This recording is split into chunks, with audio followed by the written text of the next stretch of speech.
Coucou les scorpions, j'espère que vous allez bien. Moi je suis heureuse de vous retrouver pour vos énergies du mois de novembre 2022. Alors ici nous allons voir ensemble le côté relationnel, le côté finance, le côté pro, le côté sentimental. Et ici j'ai pris une coupe au tarot pour avoir un aspect un peu général sur le mois. Alors j'espère que vous vous portez bien. Hop, et nous allons partir maintenant au niveau du tarot, voir ici un petit peu. Donc dans un premier temps, on a l'impératrice. Et après, on a le cavalier de coupe. Alors ici, l'impératrice va nous parler de ce côté créativité, le côté prolifique, unité, maternité. Elle est en lien avec Gaïa, avec la terre, la sensualité, l'éducation, l'abondance, l'empathie aussi, l'amour inconditionnel, l'équilibre du corps, l'âme, l'esprit.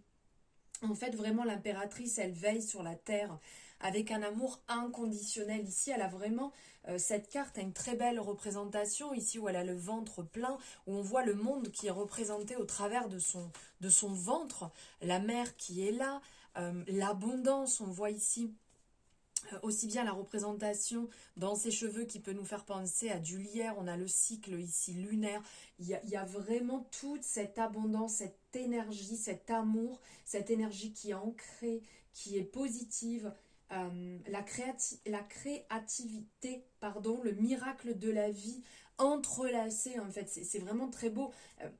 Vraiment l'impératrice va nous rappeler qu'on possède en nous la fertilité, qu'il faut garder ce côté imagination, visualisation, matérialiser en fait la vie avec beaucoup plus d'amour.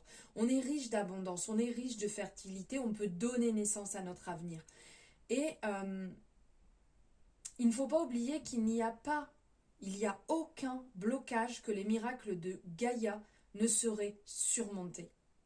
Et vraiment, cette carte va être là pour vous dire, oui, vous êtes dans la bonne direction. Oui, continuez à grandir, continuez à travailler sur votre situation actuelle et n'allez pas contre.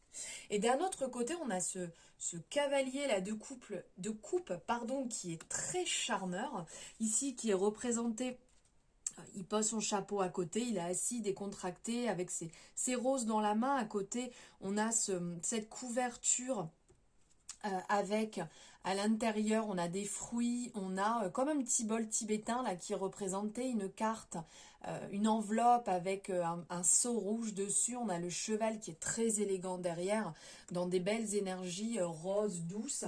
En fait vraiment le cavalier de coupe va nous parler de romance à l'ancienne, d'âme passionnée, de penchant artistique, de créativité, d'amour, de connexion, être amoureux de l'amour. Et c'est un petit peu aussi là ce que va nous rappeler l'impératrice.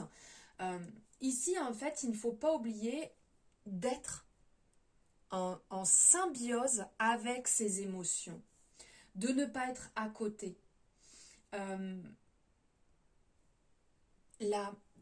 vivre avec passion notre vie, de mettre de l'amour dans nos actions, de poser notre regard sur la vie avec beaucoup d'amour et aussi avec un côté très artistique qui pourrait donner une vision très différente du côté très terre à terre, du côté le côté carré, le côté papier, administratif, d'apporter vraiment un œil neuf et différent dessus, de produire de l'art, d'être dans la musique, d'être dans l'amour, de se déployer, de vivre véritablement notre vie tel un chef-d'œuvre en fait, vraiment apporter un œil totalement différent. Voilà les scorpions. Alors maintenant, nous allons voir sur le côté relation. Alors, niveau relation, ici, c'est pas forcément comme vous le souhaitez.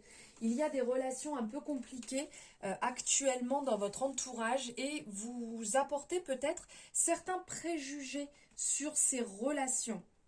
Alors, il y aurait quand même un petit œil neuf quand même à donner dessus parce que là, on voit qu'il y a des on-dit, mais c'est pas ce que vous souhaitez, c'est pas ce que vous voulez. Vous voulez que les choses soient beaucoup plus douces, que les choses se passent mieux. Ici, on appelle quand même à la prudence. Avec l'énergie de la méchanceté, on voit cette lumière, de mettre la lumière sur la situation. Il y a le poignard qui est là comme si voilà, si on ne garde pas à l'œil certaines personnes, on pourrait se faire un peu avoir. Donc d'être sur ses gardes. Euh, il y a un petit peu ce côté, si vous le sentez que ça ne passe pas, des fois ça sert à rien d'aller y retourner et chercher le pourquoi du comment, parce que ça peut être désagréable, ça peut vous offenser, ça peut vous mettre dans une position compliquée et finir vous-même mal, alors qu'au début ça allait. Donc de rentrer dans cette agressivité et qui n'est pas forcément bon.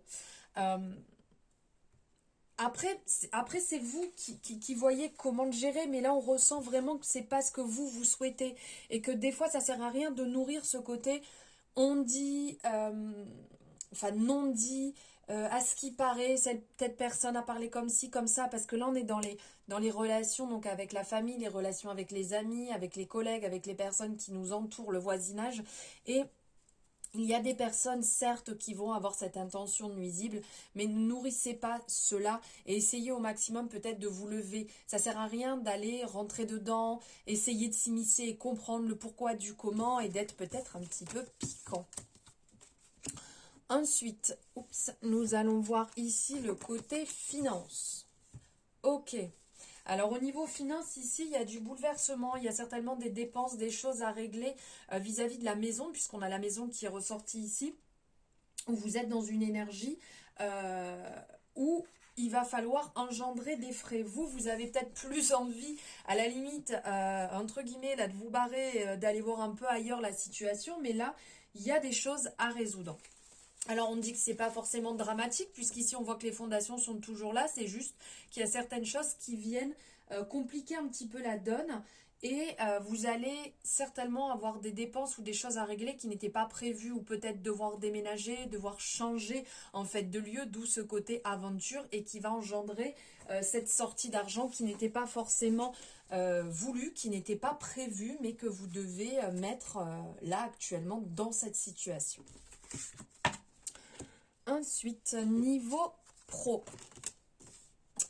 Alors ici, niveau professionnel, ok. Alors on sent que là, il y a pour certaines personnes un ras-le-bol général. C'est peut-être, vous êtes à la recherche de quelque chose de beaucoup plus plaisant, de quelque chose qui vous corresponde plus. Vous êtes prêt à l'accueillir, puisqu'on le voit ici avec cette carte du bonheur. Vous êtes là et vous avez envie de sortir un petit peu de cette période compliquée, un petit peu brouillon. Vous avez envie de stopper ce qui est compliqué, ce qui bloque et ce qui vous permet plus d'avancer. Là, peut-être que vous êtes un peu trop tranchant, peut-être que vous décidez un petit peu trop et laissez pas non plus les choses se détendre et les choses se faire par elles-mêmes. Des fois, quand on est beaucoup trop la tête dans le guidon, on ne voit pas ce qui pourrait avoir autour, on ne voit pas les opportunités qui pourraient se présenter à nous et on ne voit pas la solution pour pouvoir résoudre le problème quand on est trop dedans. Donc là, même si vous êtes dans la quête de vraiment de trouver ce qui vous correspond plus, de trouver ce côté beaucoup plus doux et ce côté plus heureux, là il y a quand même un certain lâcher prise à mettre en place pour pouvoir retrouver une solution, enfin trouver cette solution et trouver quelque chose de plus plaisant. Et niveau sentimental, alors niveau sentimental, vous vous enfermez dans une situation qui n'est pas forcément la bonne. Vous ne suivez pas votre intuition, peut-être un peu trop dans le calcul, dans le mental. Là, on vous appelle à être plus vous en fait, à vous montrer clairement comment vous êtes et à pas essayer de porter un masque, à pas vous enfermer dans des cases parce que telle situation peut plaire, telle façon peut plaire, parce que telle partie de moi plaît mais telle autre partie ne plaît pas. N'essayez pas de ressembler à quelqu'un d'autre. Soyez vous-même, vous avez de bonnes bases, continuez comme vous avez fait et avancez dans ce sens-là sans vous enfermer, sans vous bloquer dans des situations qui ne vous correspondent pas, dans des relations aussi qui ne vous correspondent pas. Là, on sent qu'il y a un lâcher-prise encore. Hein, les scorpions, il va falloir lâcher prise là sur le mois quand même. Mais voilà, un lâcher-prise à mettre en place parce que ça vous 1, 2, 3, ça vous met mal. Et que ce n'est pas en restant fermé que vous allez pouvoir vous sentir mieux, que vous allez être plus à l'aise et que les situations vont se débloquer par elles-mêmes. Voilà les scorpions pour vos énergies du mois de novembre. J'espère que ça vous aura éclairé un peu la situation. N'hésitez pas à me faire un retour. Ça sera avec grand plaisir. Je vous embrasse fort et je vous souhaite un beau mois de novembre.